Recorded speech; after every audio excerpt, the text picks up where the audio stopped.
We've named some of these sins after you. That's how bad you did. Yeah, yeah. You will not reach enlightenment in this form.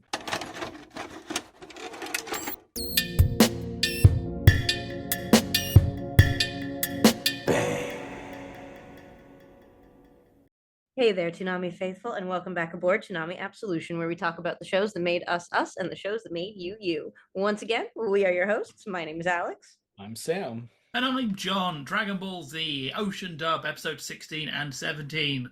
The battle begins. Goku, Where Are You? February 1st, 1997. Made up of the Darkest Day and Cyberman Attack. And then the Saibamen Strike. Debuted February 8th, 1997. Made of Cybermen Attack and The Power of Nappa. I'm just going to start off by saying, for an episode called The Battle Begins, the battle already doesn't begin. No, not even It a No, little. begins 1 minute before the episode ends. I mean that's Dragon Ball. That's Dragon Ball, More baby. specifically Dragon Ball Z. Yeah, that's I think this rewatch is really let me know how the filler issues, even with the re-edits, the filler issues were there so early on with Z. I Yeah. had forgotten, like, the Cybermen stuff goes on for so long. Like they do like a little little dance routine thing where they'll just show it's like, oh my god, get on with it. I oh, their noises. I forgot entirely about their Ocean W noises, and oh man, that is a sound that I think will play when I go to hell. Like I hate it's like nails on a chalkboard to me. I don't know why. I hate the sounds they make so much. It's so it is very annoying, and they do it too much. And Yeah. I think there's not that many individual recordings in it. I don't think. Like you'll hear them say do the same exact sound now and again, and it's just very weird. Yeah. I mean, I Cybermen and Cell Juniors are kind of like, even though they're in the manga, they're additions to the story where I'm like, just get to it, guys. I don't need Cybermen. I don't need, Cell Juniors. Just let's just brawl. This The is the shonen problem where you have to have a mini boss squad before you fight the big bad. Like there always has to be like an EXP escalation into the big bad, and this is a big shonen problem. I think it's not helped here, and we'll see going into the next episode and the next couple of episodes, is that Nappa is also a time sink fight. Like there, it just feels like we have ground to a halt for a brief period, and I don't know. It's kind of weird to do the Goku ticking clock stuff when we're all just waiting around a lot. I don't know. It's all very weird, and we get all the Yajirobe stuff in this with him pretending to be the leader of the Earth forces, which is funny enough, but It's too much. There's too much Yajirobe. There's too much like it goes on too long. Yeah. I think if they'd have, because there's a bit where in this way goes, should I go and help them or should I finish dinner? They shouldn't have gone back to him after that, because that sets up when he does arrive. It makes way more sense. Yeah. Yeah. Yeah. I mean, if there's any joke worth telling, especially if you're decompressing the storytelling, let's keep telling that joke as long as we can. I mean, it's even worse outside. I've the other thing I've come to appreciate is the editing around some of the ocean, like to kind of trim the within episode fillers. And I was saying that as early as the first episode, we kind of removed Goku and Gohan's nature walk before they go to Kame House. And with this, it's like some of the Yajirobe stuff has been trimmed compared to the original cut, which I appreciate. It goes on for so long. So I do have a question. There's one line Ocean have, and Americans may help me with this. When he says that he wants hot dogs, one of the journalists gives him money and says, "This will buy you a lot of hot dogs and a party hat to go with it." Do you get party hats with hot dogs? Is this a cultural thing I'm missing out on? So hot dogs are like, hot dogs are kind of a celebratory food in general. Like we have them at barbecues, we have them like any We'll have like them this weekend. We'll have them, yeah. it's almost 4th of July, and that's like the most American thing you can do. Like hot dogs in America are like they're either a food that you're getting very quickly to be on the go, Yeah. or you're getting them at like a backyard barbecue or like a party, or there's like a party for kids going on. Like in general, hot dogs tend to be associated with that. And there's also like if it's like a Nathan's hot dog thing, like you would get a little hat for the contests. Oh, okay. Because how the line was delivered made it sound like it was slang for cocaine. I mean, it Let's could get you a also hot dog and a party hat to go with it. I mean, don't you know all American all beef franks have a not insignificant amount of cocaine in each and every one of them. Happy They're 4th of rolled. July. They're rolled in it. That is the Hebrew national golden seal of, That's the Hebrew National Golden Seal. When you go to a Nathan's, they hand you a hot dog in a dime bag. yeah. To be honest, that line made me pause the episode to go, wait, what the fuck? Like, You were like, is there cultural context I'm missing? uh, I've never actually got a street dog before.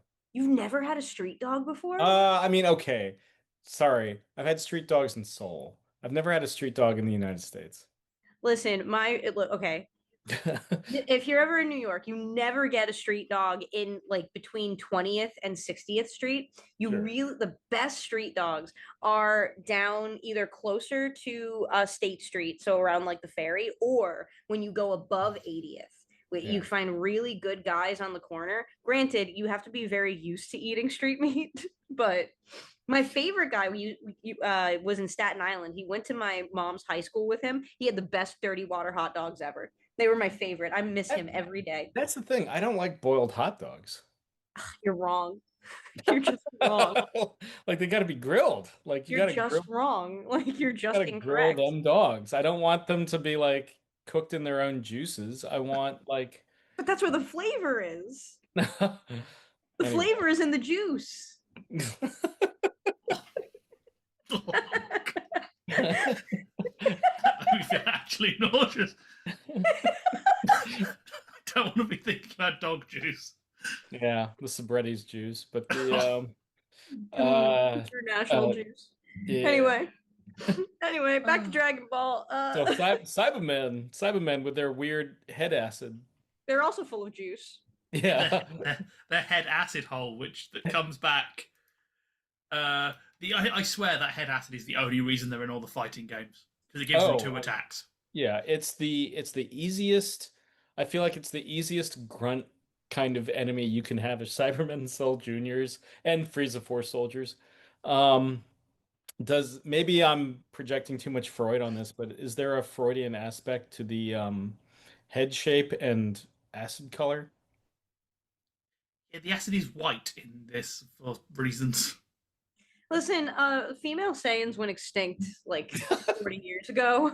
So I mean, you've got to remember, if you remember Daima, the way you control the Arinsu controls them is by spitting in their soil. That isn't a euphemism. That is what she does. Yep. So we can presume the stuff Nappa puts on them contains a bit of Saiyan spit. listen, Nappa's been in that pod for a long time. Like Saiyan women went extinct a long time ago. Any port in a storm, right? Yeah, after the old naval thing, after 10 weeks, even Dave looks a catch. Yeah. That's why manatees were considered to be mermaids. Yeah, I've watched Das Boot, but the yeah. Ooh, baby, Das There's something about the head acid and the fact that it like has lips. I don't know. It's maybe I just They're very uncomfortable creatures. Like they're not. They're has definitely lips is crazy. things you'd think if you saw one in real life, you would think it's probably best if I euthanize it. Oh, sure. Like sure. that can't be like a good existence. Yeah, That thing was made for the Second Amendment. Yeah. Like that is proof that the Second Amendment needs to exist. Like that's when you commit so much sin in life that the Buddha sends you back under grass. Buddha's like, sorry, you gotta try again. Like, Yeah. really try. We've named some of these sins after you. That's how bad you did. Yeah. You will not reach enlightenment in this form. You must continue to suffer. You must hang out with Nappa. Yeah, this is your form of your samsara will be trapped in existence as a Saibaman. You gotta imagine. So, like, Nappa is significantly older than Vegeta. Like, there's a significant age difference between He's the two of them. probably about 30 years older than Vegeta. Like, you gotta imagine how weird this has had to be for Nappa, just hanging out with this whole child. Like, I'm 35 years old. I don't love being around people under the age of 26. You know what I mean? Well, Yeah. it's weird that Nappa's treated like an ADHD kid in this. Like he's constantly like going back over lines and being like, "I want to fight. I want to fight. Vegeta, can I fight?" He's so I forgot. He's just really whiny. He's a Yeah, he's really, yeah. bored. He gets bored so easy. He needs the ADHD kind of stimulation.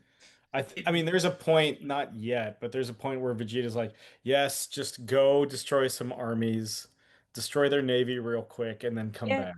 back. Like, I do like Brian. I think I said this last time, but I'm gonna say it again. I do like Brian Drummond's Vegeta here. Like, I appreciate how evil and up in his voice he is, and it's a little Cobra Commander at certain points. And I enjoy the Cobra Commander Vegeta like a lot. I mean, I think it's where Sabat gets it.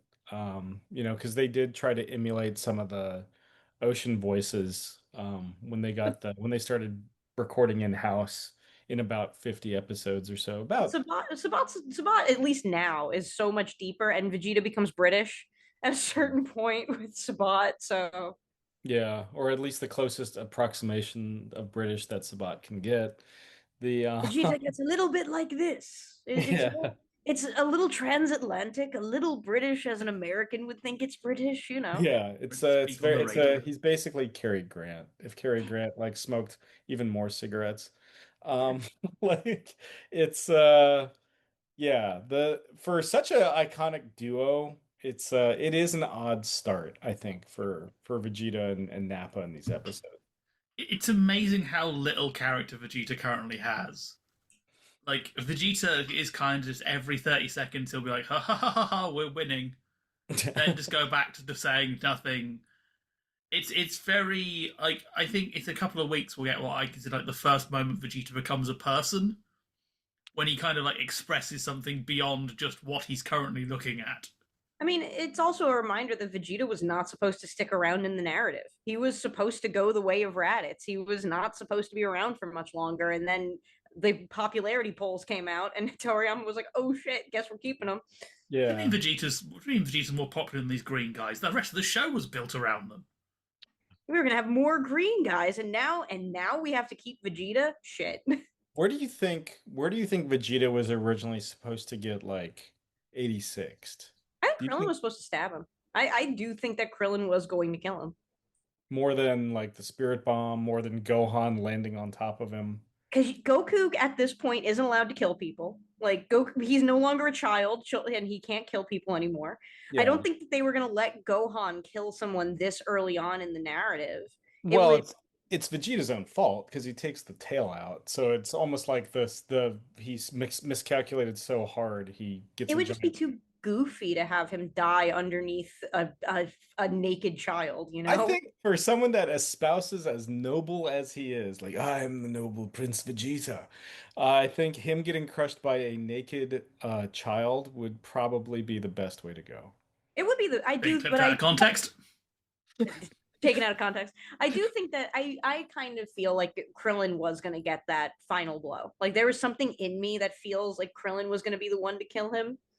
Or maybe they weren't originally planning on killing Piccolo, and Piccolo was going to get that final shot again. See, Yeah. I've always presumed that it was going to be no one was going to kill him and his space pod was going to blow up. That Mm. he would crawl to the pod and like try and do like a last minute launch. It would just mess up and he would just explode. Or Yeah. Bulma blows it up like remotely. That would be kind of cool. Like, Bulma with a sniper rifle. Yeah. No baby daddies. no baby daddies unless they're Yamcha. Yeah. Chi-Chi's finally there. Chi's like, nope, nope, nah, it's getting in the way of math homework. Yeah, No. I mean the other option is they would have kept him alive just long enough to get killed by Frieza and then never come back. Which is Yeah. probably the logical place because Frieza needs to kill people to sort of get an aura up. Yeah, I but mean, Frieza's great at killing people. That's like his Yeah. whole thing. one of the Well, things, not as good as he used to be considering how many Saiyans knocking around. sure. One of the Yeah. things that surprises me about these episodes is how much of a boss Tien is. I love Tien. When they let Tien shine, Tien is great. Like this is a good moment for him when he gets that moment with Cell later on. That's fantastic. When he Kiko hose him, like that's really good. Poor Tien never gets to capitalize on being as cool as he is.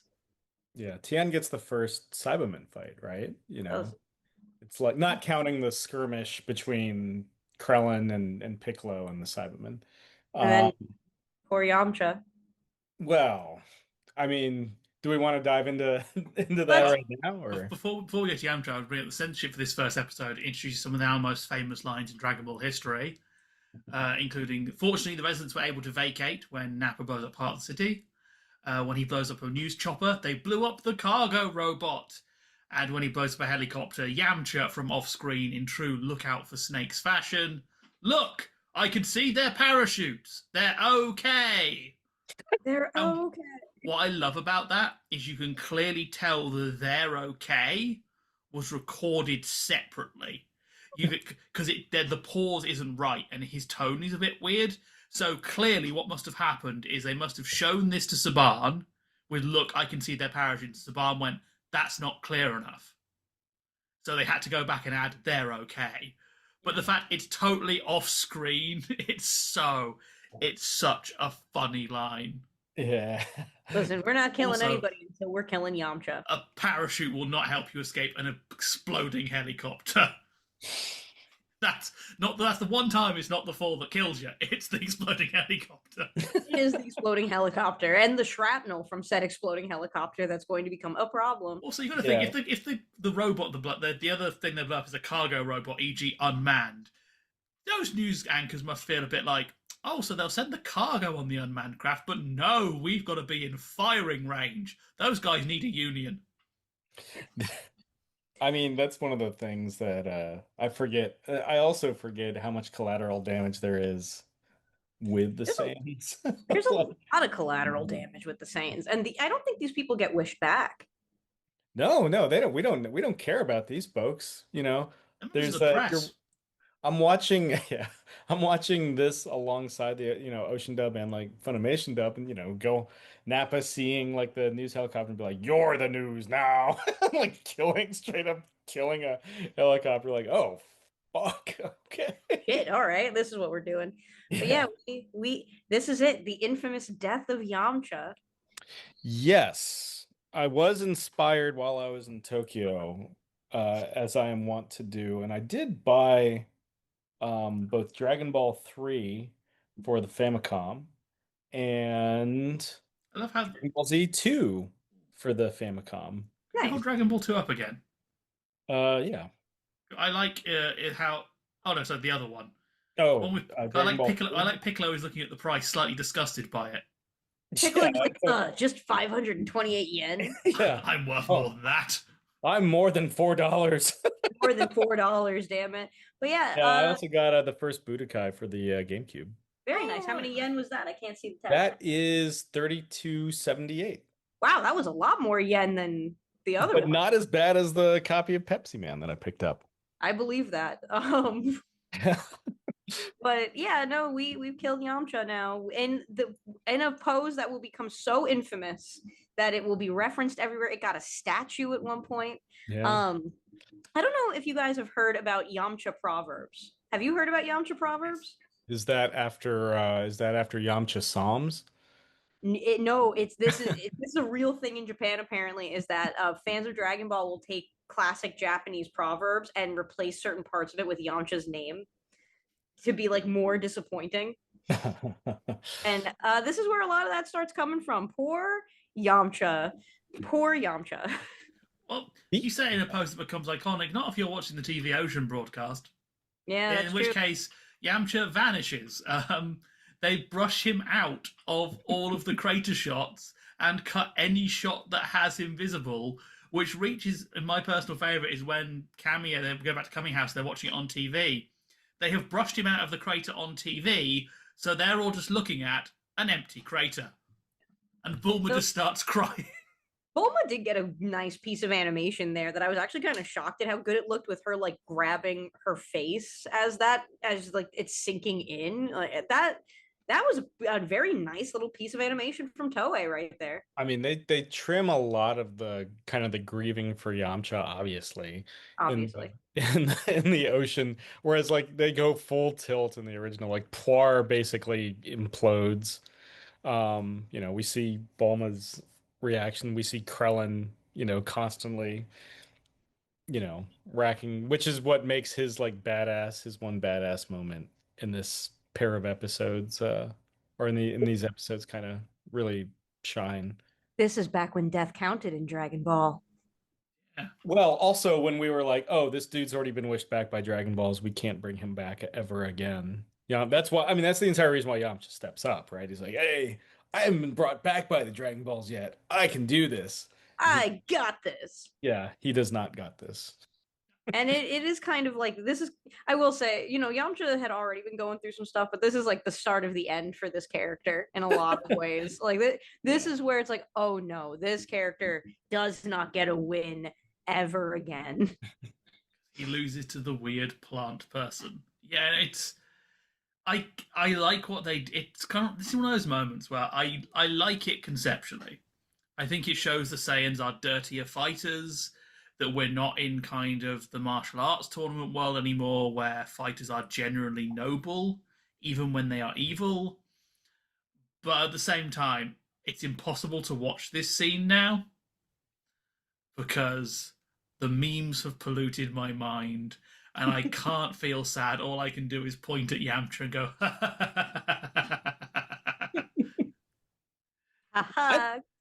I mean, I think that what helps it is we know Yamcha comes back. Yeah. We know everybody comes back. But yeah, I know it's if you were just watching this coming fresh off Dragon Ball, you'd be like, Yamcha's gone.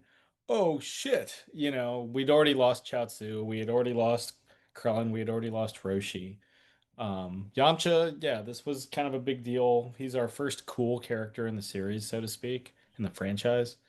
Um, and he's still cool. Even if he has become our perpetual sad sack figure. I do also want to point out this is also the beginning of Gohan will be copying all of Yamcha's haircuts going forward. Yeah. Like I don't know if you've ever noticed this, but I have. Is that at a certain like Yamcha has the long hair here, Gohan is gonna have it has that hair. Yamcha's gonna have the bowl cut. Gohan's gonna have the bowl cut. Every time Yamcha's gonna cut his hair short, Gohan's gonna cut his hair short. I don't know what it is. They always have the same haircut. maybe he's hoping that people will mistake him for Yamcha, so that if they try and kill him, they'll kill Yamcha instead. Yeah. Except for that one time Yamcha got mistaken for Goku. Yeah, it's only in Z, and because in GT, Yamcha gets what I think is his worst look, which is to say the ponytail. He gets Ponytail. Yeah, he gets the Steven Seagal, and fortunately, Gohan does not try to imitate that. Forgot Yamcha GT. Yeah. And we're gonna Gohan copying Yamcha's hair is just a thing that happens like a shocking amount. Yeah. Talking of weird edits, one of my favorite Ocean did is when Vegeta blows up the failed Cyberman. Ocean cut that down quite a lot, so because in Japan you see him explode. But what Ocean have done by cutting it down is it becomes like a subliminal flash frame of its organs everywhere, which is infinitely more creepy than seeing it because it's just like, it's so I can't quite put it into words, but you see just enough. But it's so sudden that it feels like you're being brainwashed with images of dead Cybermen. There's something to be said about like a certain kind of censorship where it makes something more horrifying than just seeing it, and that is kind of what happens here. Is like you get a flash of it, and it's a blink and you'll miss it, but it's also like, oh no, that's worse somehow. Yeah, it's basically like nuclear annihilation Vegeta, effectively. Yeah. He's got that power. It's the first time we see. Oh no, wait, there's Arlia. Yeah. I was about to say, the first time we see Vegeta. Yeah. Vegeta does kill people before the Saibamen, doesn't he? These are also the episodes where I think Piccolo finds out he's an alien. Yeah. Which he takes surprisingly well.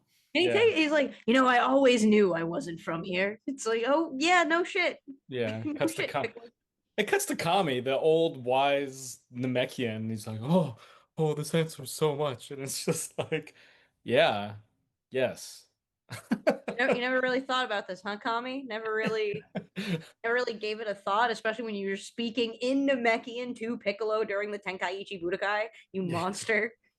Well, I just thought it was Dutch at the time. I thought it was Dutch. That's just what that sounds like. Yeah. I kind of love Ocean cameo when he's just like, I had like this urge to build the Dragon Balls.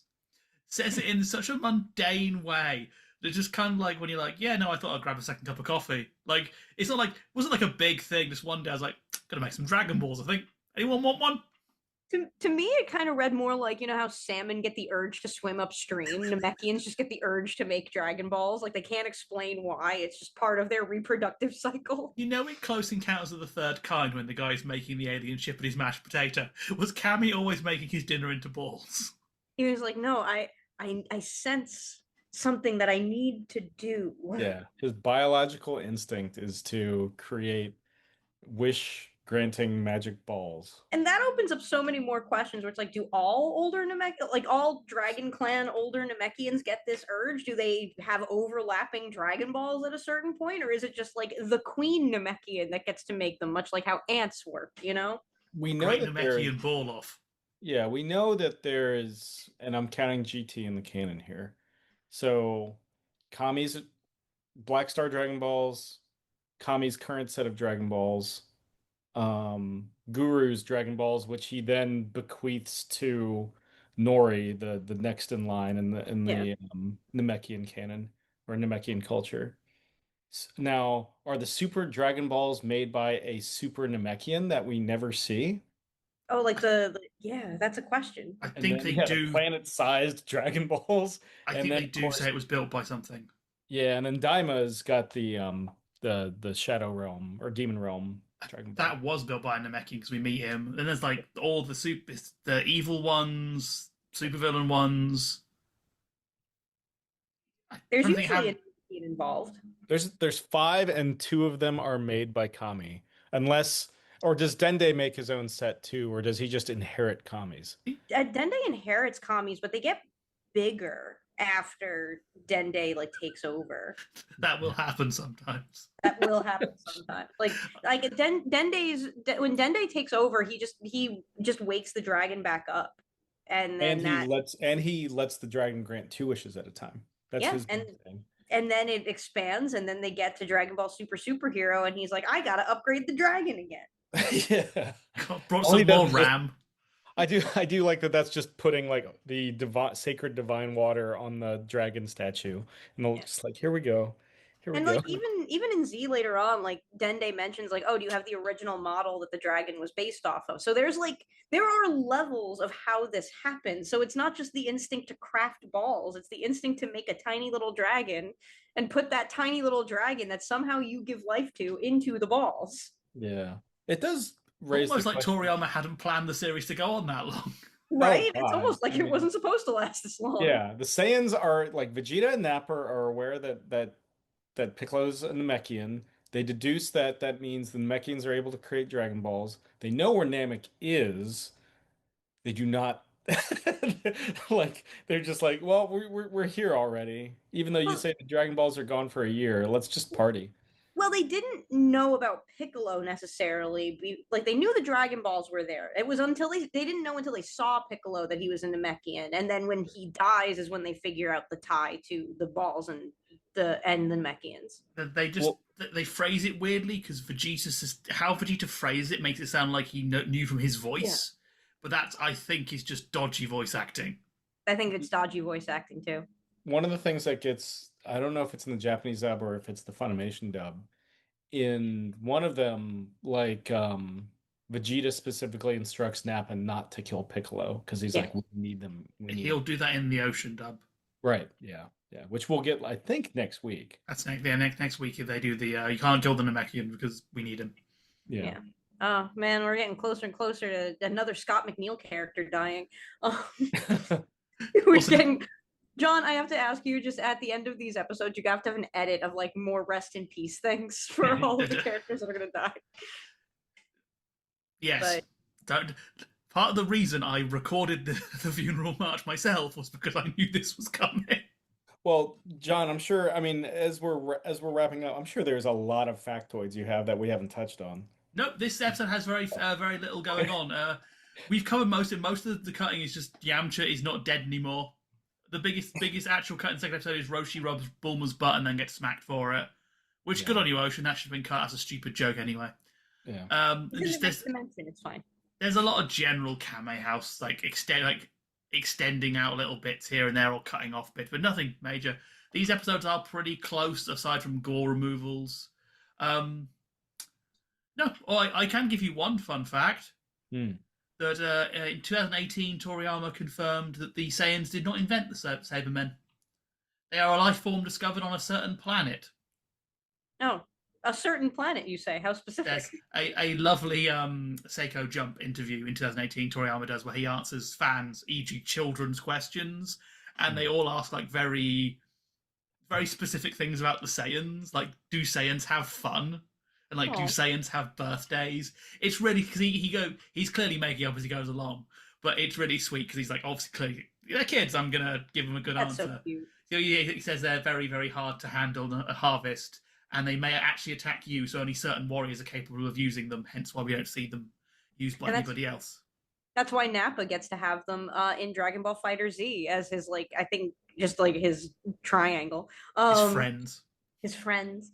But that does mean we're coming close to the end, so let's get some final thoughts on these two episodes. I mean, it's the death of Yamcha. It's the start. It's the final. It's finally the start of the fight against the Saiyans, but not really because they have Saibamen. Again, Saibamen for me are just kind of, even though they're in the manga, are just like, okay, we're just stalling for more time. And yeah, it says Yamcha first out every first round of a tournament. Only one to go down to the Saibamen. Not even Chaozu goes down to a Saibamen, mind you. Chaozu chooses how he goes out. Yeah, like a man. Like a man, young. Like a very small man. I'm gonna, I'll wear the jacket next week. Yes. Which is to say tomorrow. But the ruin the magic. Ruin the magic. I have to bleep that. Yeah. Okay. Yeah, snip. Anyway. Yeah. So it's it is what it is. Yeah. Yamcha dying, he said, is I'm brain poisoned. I can't. It's a very well done moment, and it was sad when I was a child. But now all I hear is the kazoo version of the sad music playing over the top and rest in piss underneath it in flame font. I am with you, man. This fight is for me. Dragon Ball Z hasn't started yet. We're in this kind of weird early stage where we're just kind of waiting for all the plot beats to be set up so we can actually move. The reason to watch these episodes now is to watch the Ocean dub to hear their really horrible attempts at trying to cover up anyone dying, which is great because children, you cannot see a helicopter pilot die. Yamcha getting blown up, though, you can see, because even American children must know Yamcha is useless. We can't have them getting wrong ideas about Yamcha. Don't get attached, because you're going to watch Z before you watch Dragon Ball in most cases. Yeah, the thing I always forget about the Saiyan arc is how long it takes to get to anything, because Raditz happens relatively quickly, in comparison, and it takes forever. And we're back to waiting for Goku, because this, I think, is the start of my least favorite Dragon Ball thing, which is sit down, shut up, and wait for Goku. This really is the beginning of sit down, shut up, and wait for Goku, which is kind of my least favorite part of Dragon Ball. And I love Dragon Ball, and I love Dragon Ball Z, and I love Goku. I just wish we weren't always waiting for him to not be dead, or not be injured, or not be having a heart attack, or Goku not to be having something going on. Come on, man, get your shit together. But no, they're fine, and it's fun listening to the Ocean dub again. I really like Brian Drummond Vegeta. I think Brian Drummond is just so good, and this is the first time in a while I'm not talking about Scott McNeil sexually harassing me with his voice. But don't worry, we're going to get back to that. But that does mean that we have pulled into our final destination. That's right, it is time for us to disembark from Toonami Absolution. We want to thank you once again for joining us and talking about the shows that made us us and the shows that made you you.